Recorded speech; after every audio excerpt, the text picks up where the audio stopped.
Greg Stubbe recovering after falling off a 25-foot ladder while cutting tree limbs on his Florida property. This happened late last month. His office says he suffered several serious injuries. The Florida congressman joins us now. Greg Stubbe, thank you so much for coming on National Report. Congressman, this is your first interview on Newsmax since your injury. So for many viewers, maybe seeing you again for the first time, and it's great to see you, by the way, in great health. Hey, too. Can you walk us through what happened, and perhaps maybe, you know, you go through injuries sometimes in life, or hurdles, if you will, and you learn something from it, and you take something that could be applied to everyday life. What did you learn, and what happened, and where are you today?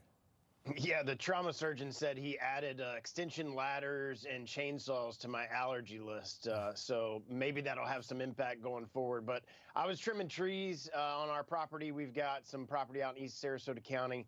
And we're still dealing with the effects of Hurricane Ian. A lot of us still trying to trim trees and that sort of thing. I was about 25 feet up, and the limb broke free as I was cutting through it with the chainsaw. It hit the extension ladder. It ejected me up into the air. And then I fell down, and as God providentially put in place, there was an Amazon driver that was there at the exact moment that I fell. He saw the whole thing happen. He was able to come to my aid, call 911, arrange for the ambulance to come onto the property and get me to the hospital before anybody in my family even realized what was going on. I sustained a concussion, tore ligaments in my neck.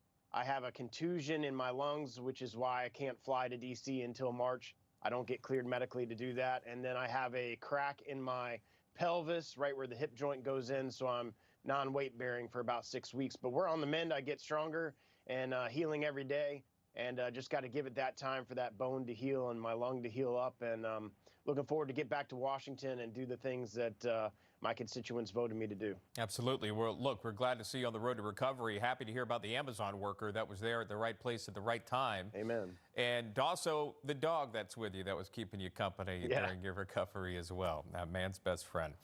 But you are, as we see there, but you are able to watch maybe a lot more television, I'm assuming. You're seeing what's happening, obviously not being able to fly to Washington. You may have caught President Biden for the first time addressing the 3 unidentified flying objects shot down last week, not including the one reportedly from China. But many questions are still out there. I'm sure there are with you. Let me play this for you. This is the commander-in-chief on that. We don't yet know exactly what these 3 objects were, but nothing right now suggests they were related to China's spy balloon program. We seek competition, not conflict with China. We're not looking for a new Cold War. I will remain in communication with President Xi. So again, demanding of a lot of answers. There are a lot of questions, not a lot of answers. Is that the same for you, Congressman? Have you received any briefings on the 3 objects? Is the president's message strong enough? Does it have enough substance? Well, it's definitely not strong enough. The Chinese Communist Party is the #1 national security threat to our nation, and he stood by for 8 days and let an air balloon with surveillance capabilities from the Chinese Communist Party traverse our entire country. And on the 3 latest ones that they shot down and used fighter jets to shoot down, we had a briefing this week, and they told us they didn't know exactly what it was. Well, if they didn't know what it was, and it wasn't the Chinese Communist Party surveilling or another rogue nation surveilling on us, and why did you shoot them down? So there's still a lot of questions and not a lot of answers. And we had a briefing this week for all members of Congress, and a lot of members of Congress, some of which are former pilots who've fought in fighter jets, asked very specific questions and didn't get any answers. And then when we asked very specific questions about what the White House was doing when the president was advised, why for 8 days the president refused to shoot down a balloon that they knew was the Chinese Communist Party surveillance balloon. Why did they let that traverse our entire country, go over nuclear bases, go over B-2 bomber bases? We didn't get any answers from that. Yeah, that's the big questions that many have. Why was this one allowed to travel 8 days and the others, they were shot down almost instantly? And by the way, those missiles that they use, I believe, are $400,000. Those rockets or missiles that they use are $400,000. And if it's a hobby balloon that was $18 in the air, what exactly is going on? We'll continue to ask that question. But look, if we're having this conversation right now and one of the customers has DirecTV, they're not able to see you right now or to hear about your story. I know you signed a letter to AT&T and DirecTV executives based on canceling this network, Newsmax, questioning why they did that. How is it affecting the folks in your state of Florida?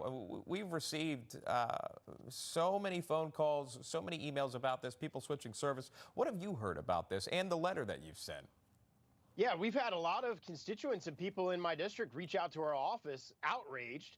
Obviously, there's also a movement amongst conservatives to say, all right, well, we're going to ban DirecTV and move to some other platform. But this is what these leftist media programs do, is they don't want the voices of people like President Trump and conservative voices to be heard. So they just take them off their platform and make it more difficult for you, the citizens of this country, to hear from conservative voices. And it's exactly what mainstream media has been doing for years. And now you're seeing it come out in clear as day. Now, I hope that Energy and Commerce, it's a committee I do not sit on, but I hope they start bringing these individuals, the AT&T CEO, the CEO of some of these different entities, before these committees and ask them very tough questions under oath as to why they're paying liberal organizations and liberal news medias who doesn't have anywhere near the viewership that Newsmax does, and refusing to pay Newsmax and dropping them. So there's a lot of questions that I would have if I was on that committee, and I sure hope that the chairman of that committee is going to bring the CEO of DirecTV before the committee so the American people can hear exactly what his reasoning is for doing what he's doing. But we know his reasoning, but let's put him under oath and ask him those questions. We appreciate the kind words about the network. Lastly, before I let you go, I know that you put this out on social media. The beard or no beard, have you gotten a response? What's the response been? What's the verdict? The people have spoken. 68% say bring the beard back, which was actually kind of surprising. I had to shave it because the neck collar was rubbing me. But I got the neck collar off, so I guess I'm gonna have to bring back the beard. All right, that's coming back, and you're going back to Congress as soon as you get better. I believe you said in March, or going back to D.C. It's good to see you. It's good to see you recovering, Congressman. Thank you. That's Greg Stubbe. Thank you. Also, bad news for Bank of America opening